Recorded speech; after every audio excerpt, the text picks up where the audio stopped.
Hsiung Sihli adalah seorang filsuf dari Cina.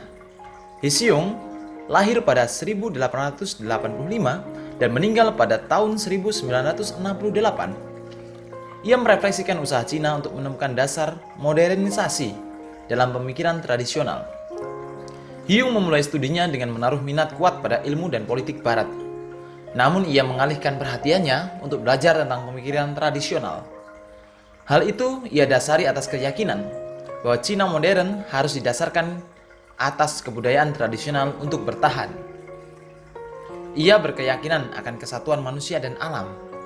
Ia menemukan bahwa kombinasi antara konsep Wang tentang pikiran orisinal dan konsep Buddhis tentang kodrat Buddha dari segala sesuatu, hal itu memberi dasar metafisis yang kuat bagi kodrat universal manusia. Dalam Book of Change menyanggupkan ia untuk melihat kodrat manusia dalam arti proses daripada substansi. Kodrat manusia yang memberi satu dasar bagi dialektika perubahan yang mengantar makin lama makin kuat menuju kesempurnaan dan harmoni. Dengan demikian, Hsiung mampu membuat dasar filosofis bagi Cina modern. Dasar filosofis yang didasarkan pada pemikiran tradisional.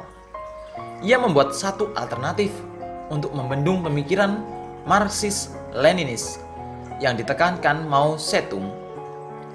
Dalam bukunya The New Doctrine of Consciousness Only, ia mempunyai 3 ide sentral. Yang pertama adalah substansi asli kodrat perubahan yang tetap telah mempunyai bentuk. Geraknya halus.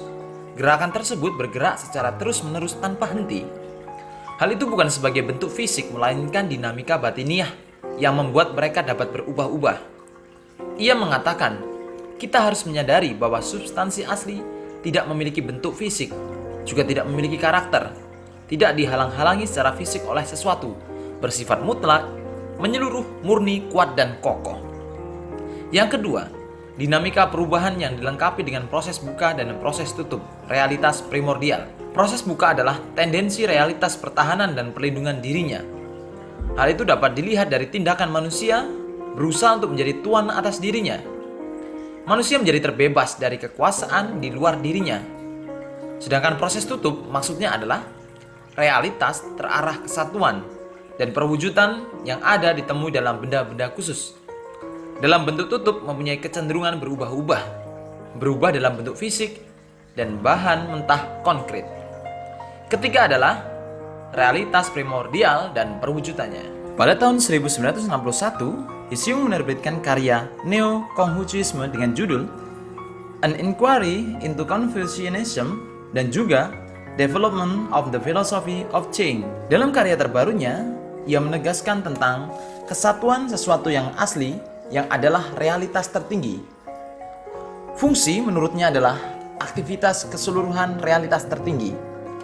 Substansi dan fungsi identik namun berbeda. Ia mengumpulkan analogi air dan ombak yang membentuk lautan dengan menunjukkan bahwa air hanya satu dan ombak banyak. Ombak-ombak ketika dibandingkan dengan fungsi air dapat dibedakan satu dengan yang lain dan dengan ombak yang terdapat pada lautan yang tenang. Meskipun demikian, mereka masih tetap sama, yaitu air, yaitu substansi aslinya. Ia mengatakan bahwa dalam prinsip Konghucu, perlakukan semua ayah sebagai ayah sendiri dan semua putra sebagai putra sendiri. Jika hal itu dipraktikkan dalam hidup, akan menghilangkan kelas-kelas penguasa dan kelas-kelas budak yang diganti dengan komunalisme yang didasarkan pada humanitarian. Filsafat Hsiung berdasar teguh pada kemanusiaan. Ia meyakini bahwa transformasi ekonomi bukanlah kunci untuk kemajuan sosial dan perkembangan kemanusiaan. Menurutnya, kemajuan moral yang mampu melakukannya. Dengan perkembangan kemanusiaan batiniah dan ekspresi lahiriah kemanusiaan, perubahan ekonomi dan politik mendapat tempatnya.